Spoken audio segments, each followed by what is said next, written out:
Good morning students.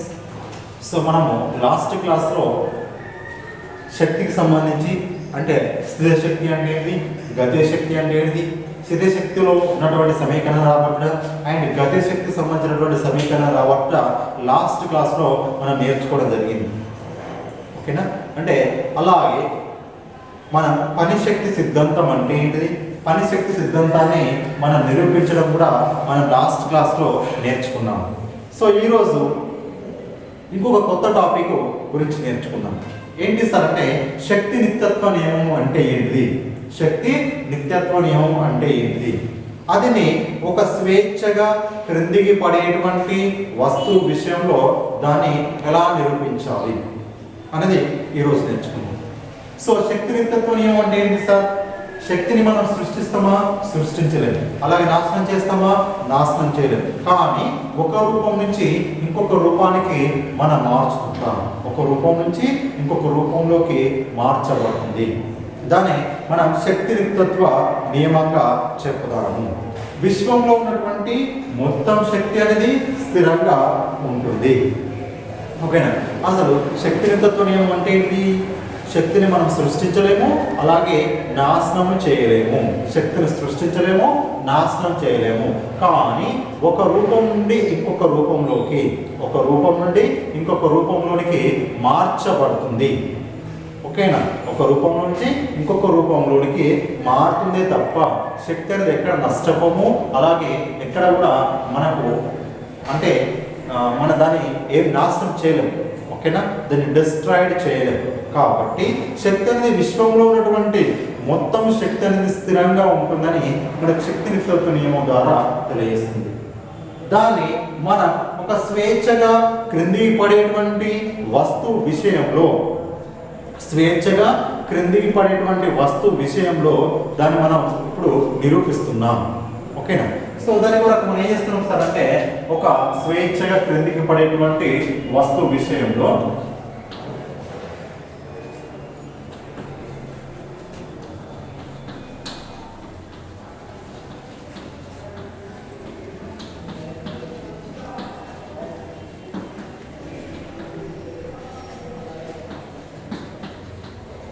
శక్తి నిత్యత్వ నియమాన్ని నిరూపించుట.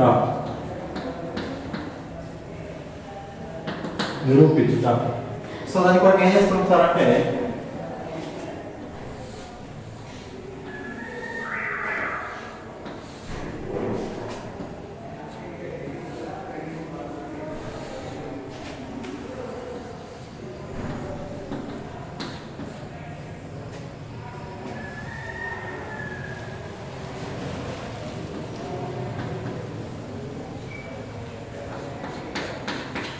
ఓకేనా, అంటే మనం డయాగ్రామ్లో ఇక్కడ అబ్జర్వ్ చూస్తున్నాం. ఏం చూస్తున్నాం సార్ అంటే ఒక వస్తువుని, ఒక ఆబ్జెక్ట్ని కొంత ఎత్తు నుండి స్వేచ్ఛగా దాన్ని వదిలేసాను. స్వేచ్ఛగా దాన్ని వదిలేసినట్టయితే ప్రతి బిందువు వద్ద కూడా శక్తి అనేది స్థిరంగా ఉంటుంది లేదా సమానంగా ఉంటుంది అనేది మనం ఇక్కడ రుజువు చేసినట్లయితే సో శక్తి నిత్యత్వ నియమాన్ని నిరూపించడం జరుగుతుంది, నిరూపించినట్లు అవుతుంది. అంటే సో ఒక వస్తువు అనేది స్వేచ్ఛ క్రిందికి పడేటప్పుడు అన్ని బిందువుల వద్ద ఒకే విధమైనటువంటి శక్తిని కలిగి ఉంటుంది అనేది మనం ఇక్కడ నిరూపించాము. సో దాని కొరకు ఏం చేస్తున్నాం సార్ అంటే 3 బిందువులను తీసుకుంటున్నాను. సో ఒకటి ఏంటి సార్, ఏ బిందువు, బి బిందువు, సి బిందువు తీసుకుంటున్నాను. ఒకటే మార్గంలో ఉన్నటువంటి ఏ బిందువు, బి బిందువు, సి బిందువు తీసుకుంటున్నాను. ఇప్పుడు ఏ బిందువు, బి బిందువు, సి బిందువుల 3 బిందువుల వద్ద కూడా శక్తి సమానంగా ఉంటుంది అని మనం నిరూపించాలి. ఓకేనా? సో మనకు ఇక్కడ m ద్రవ్యరాశి కలిగినటువంటి ఒక వస్తువుని తీసుకుంటున్నాను, ఒక బంతిని తీసుకుంటున్నాను. అది స్వేచ్ఛగా క్రిందికి పడుతుంది అనుకుందాం. అప్పుడు దాని యొక్క తొలి వేగం ఎంత సార్ అంటే 0. అంటే స్వేచ్ఛగా క్రిందికి పడేటువంటి వస్తువు విషయంలో దాని యొక్క తొలి వేగం ఎంత సార్ అంటే 0గా తీసుకుంటాము, భావిస్తాము. ఓకేనా? అయితే ఇక్కడ మనం తీసుకున్నటువంటి వస్తువు యొక్క ద్రవ్యరాశి ఎంత, m. ఎంత ఎత్తు నుంచి తీసుకుంటున్నాం, h ఎత్తు నుంచి తీసుకుంటున్నాం, ఎక్కడి నుంచి, నేల నుంచి. ఓకేనా.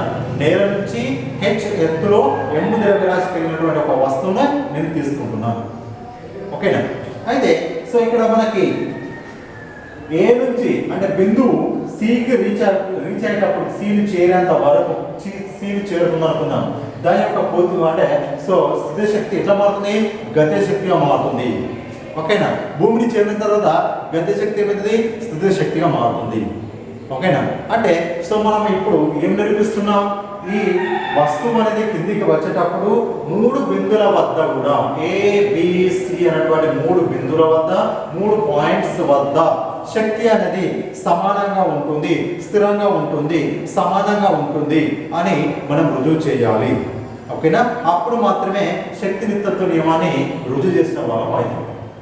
ఓకే.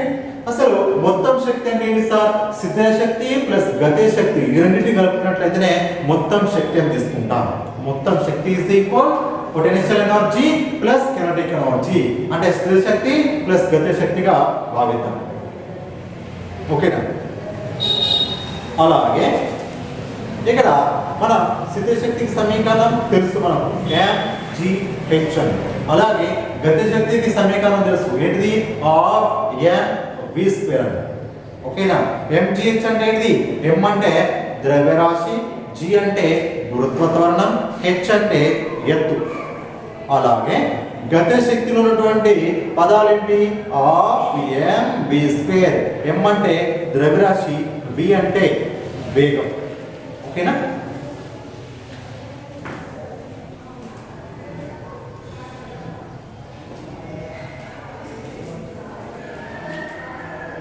సో మన ఇక్కడ ఇప్పుడు ఫస్ట్ ఏ బిందువుని నేను తీసుకుంటున్నాను. ఏ బిందువు వద్ద మొత్తం శక్తి ఎంత ఉందో నేను కనుక్కోవాలి. ఇక్కడ ఏ బిందువు,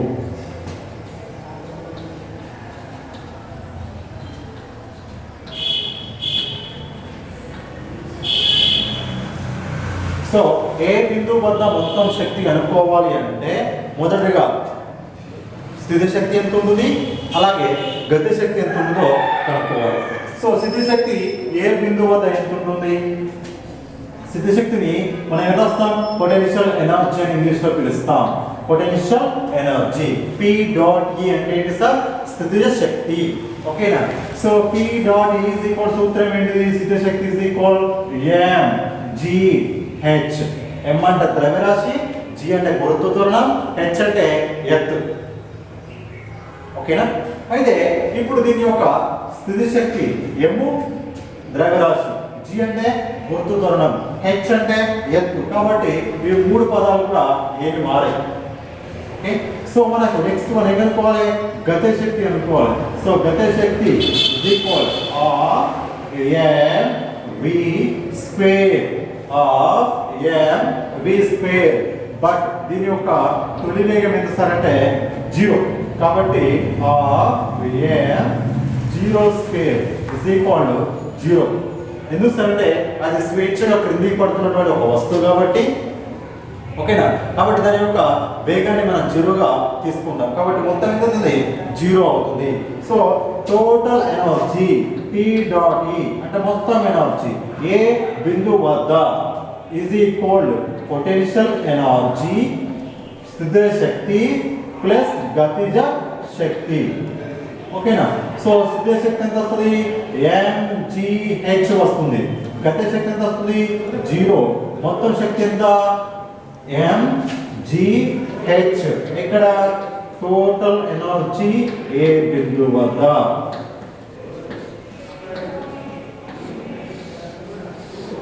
సమీకరణం ఒక్కడిగా రాసుకుంటున్నాం. అంటే మనం ఏ అనేటువంటి ఒక బిందువు వద్ద మొత్తం శక్తిని అనుకున్నాం. ఎంత వచ్చింది మనకు, మొత్తం శక్తి mgh గా రాసుకున్నాం. ఓకే. అలాగే ఇప్పుడు మనం బి బిందువు వద్ద అనుకున్నాం. బి బిందువు వద్ద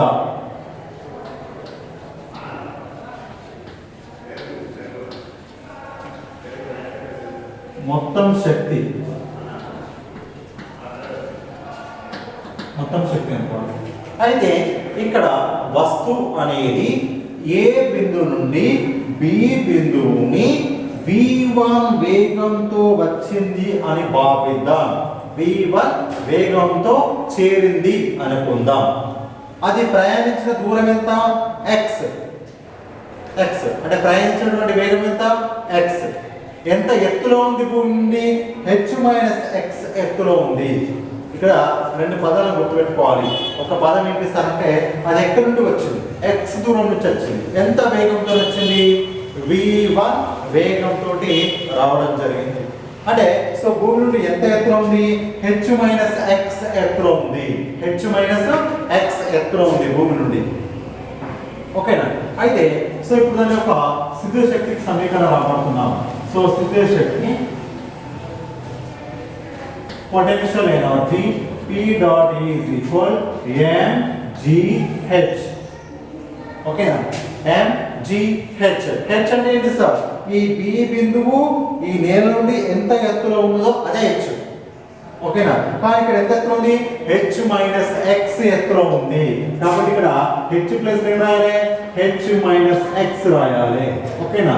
అప్పుడు సమీకరణం ఏమవుతుంది? mgh mgx అవుతుంది. ఓకేనా? అంటే స్థితి శక్తిని అనుకునేటప్పుడు భూమి నుండి ఎంత ఎత్తులో ఉందో మనం గుర్తుంచుకోవాలి. h - x ఎత్తులో ఉంది కాబట్టి వాల్యూ సబ్స్టిట్యూషన్ వచ్చింది నా స్థితి శక్తి. అలాగే నెక్స్ట్ ఇంకొకటి ఏమనుకోవాలి? గతిజ శక్తి అనుకోవాలి. ఓకేనా? గతిజ శక్తి అనుకోవాలి. సో గతిజ శక్తిని k డాట్ e తో సూచిస్తాం. That is equal to of m. ఎంత వేగంతో వస్తుంది? v1 వేగంతో నేను ఎంత ఉందో చెప్పాను కాబట్టి v1 స్క్వేర్ రాసుకుంటున్నాను. m అంటే వస్తువు యొక్క ద్రవ్యరాశి, కానీ v1 అనేది దాని యొక్క వేగం అని తెలియదు. ఓకేనా? సో దానికి నేను కనుక్కోవాలి అంటే so v square minus u square is equal to 2as అనేటువంటి కైనెటిక్ ఈక్వేషన్. ఓకే, ఆ సమీకరణాన్ని నేను ఉపయోగించాలి. v అంటే ఏంటి సార్? తుది వేగం. u అంటే ఏంటిది? తొలి వేగం. a అంటే త్వరణం. s అంటే స్థానభ్రంశం. ఓకేనా? సో ఇక్కడ మనకి vu అంటే ఒకటే వేగం ఉంది కాబట్టి v1 స్క్వేర్ రాస్తున్నాను. 2 భూమి వైపు వస్తుంది కాబట్టి hg ఎంత దూరం వచ్చింది సార్ అంటే x దూరం వచ్చింది. x దూరంగా వచ్చింది భూమి నుంచి, అంటే b బిందువుకు చేరడానికి ఎంత దూరం ప్రయాణించింది? x దూరం ప్రయాణించింది. కాబట్టి s x రాసుకున్నాను. అది భూమి వైపు వస్తుంది కాబట్టి ధనాత్మకమైనటువంటి ప్లస్ g తీసుకున్నాను. ఓకేనా? సో ఇక్కడ మనం సబ్స్టిట్యూట్ చేద్దాం, ప్రతిక్షేపిద్దాం. సో ప్రతిక్షేపించినట్లయితే సో గతిజ శక్తి is equal to of v1 square. v1 square అంటే 2gx. సో 2 క్యాన్సిల్ అయినట్లయితే సో గతిజ శక్తి ఇస్ ఈక్వల్ టు mgx వచ్చింది. ఓకేనా? ఇప్పుడు అది మొత్తం శక్తి కావాలి. ఎక్కడ? b బిందువు వద్ద మొత్తం శక్తి దాని ఇస్ ఈక్వల్ టు స్థితిజ శక్తి ప్లస్ గతిజ శక్తి రాసుకున్నాను. స్థితిజ శక్తి ప్లస్ గతిజ శక్తి. స్థితిజ శక్తి ఎంత వచ్చింది సార్? ఇక్కడ mgh మైనస్ mgx. గతిజ శక్తి ఎంత వచ్చింది? mgx వచ్చింది. ఓకేనా? సో రెండు సమీకరణాలు అంటే ఈ రెండు సమీకరణాలు క్యాన్సిల్ చేసినట్లయితే సో రిమైనింగ్ ఎంత ఉంది? mgh ఉంది. ఎక్కడ? b అనేటువంటి బిందువు వద్ద మొత్తం ఎనర్జీ అనేది యోగిస్తున్నది. ఓకేనా? సో సమీకరణం మనం రెండుగా రాసుకుంటున్నాం. ఓకేనా? అలాగే మనం ఇంకొక బిందువు వద్ద నిరూపించాలి. ఇంకొక బిందువు ఏంటి సార్? సి బిందువు వద్ద. అంటే ఇక్కడ ఉన్నటువంటి వస్తువు m ద్రవ్యరాశి కలిగినటువంటి వస్తువు ఏ బిందువు నుండి v2 వేగంతో సి బిందువుని చేరిందని అనుకుందాం. సో v2 వేగంతో సి బిందువుని చేరింది అనుకుందాం. సో సి బిందువుని చేరింది. ఎంత దూరం వచ్చింది సార్ అంటే h దూరం. భూమి నుండి ఇది ఎంత ఎత్తులో ఉంది? 0 ఎత్తు. అసలు దానికి ఎత్తే లేదు. ఎందుకు సార్ అంటే అది నేలను చేరింది కాబట్టి, నేలను తాకింది కాబట్టి దానికి ఎత్తు అనేది లేదు. ఓకేనా. సో ఏ బిందు నుండి h దూరం ప్రయాణించి సి బిందును చేరింది. ఎంత వేగంతో సార్ అంటే v2 వేగంతో ప్రయాణించడం జరిగింది. అప్పుడు దాని యొక్క అంటే సో సి బిందువు వద్ద మొత్తం శక్తి సి బిందువు వద్ద మొత్తం శక్తి కావాలి. సో సి బిందువు వద్ద మొత్తం శక్తి కావాలి అనుకున్నట్లయితే సో అక్కడ మనం స్థిర శక్తి అనుకోవాలి ప్లస్ గతి శక్తి అనుకోవాలి. సో స్థిర శక్తిని ఏ విధంగా రాస్తాం మనం? P dot E is equal to mgh రాస్తాం. mgh రాస్తాం. h అంటే ఏంటి? ఎత్తు. ఇక్కడ ఎత్తే లేదు. ఓకేనా. ఎత్తు అనేది 0 అంటే h is equal to 0. కాబట్టి ఇక్కడ mgh 0 మొత్తం 0. ఓకేనా. అలాగే గతిజ శక్తి. ఓకే, గతిజ శక్తి k dot E is equal to ఏమొస్తుంది మన సూత్రం? Of m. ఎంత వేగంతో వస్తుంది? v2 వేగంతో వస్తుంది.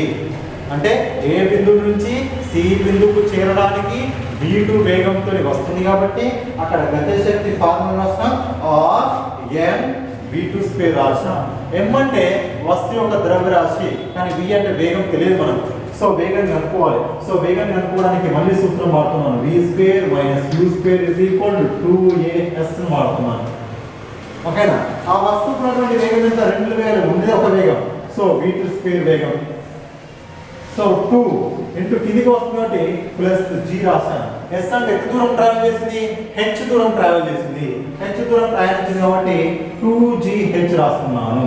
సో ఈ సమీకరణం తీసుకొచ్చేసి ఇక్కడ సబ్స్టిట్యూట్ చేసినట్లయితే సో గతిజ శక్తి is equal to of n v2² అంటే 2gh రాశాను. సో రెండు క్యాన్సిల్ చేసినట్లయితే సో mgh రాస్తున్నాను. గతిజ శక్తి ఇజ్ ఈక్వల్. ఇప్పుడు మొత్తం శక్తి కావాలి. సో మొత్తం శక్తి సి బిందువు వద్ద that is equal potential energy plus kinetic energy is equal 0 plus mgh is equal mgh ఎక్కడ? సి బిందువు వద్ద. కాబట్టి టోటల్ ఎనర్జీ అట్ సి బిందువు వద్ద. సో సమీకరణం 3 రాస్తున్నాను. అంటే మనం గమనించినట్లయితే సమీకరణం 1, సమీకరణం 2, సమీకరణం 3 గమనించినట్లయితే ఓకే. సో మొత్తం శక్తి అనేది స్థిరమని తెలుస్తుంది, లేకపోతే సమానం అని తెలుస్తుంది. ఓకేనా. సమానం లేదా స్థిరమని మనకు తెలిసిపోతుంది. అంటే సో mgh అంటే స్వేచ్ఛగా క్రిందికి పడేటువంటి వస్తువు విషయంలో శక్తి నిత్యత్వ నియమం అనేది మనం రుజువు చేయడం జరిగింది. ఓకేనా.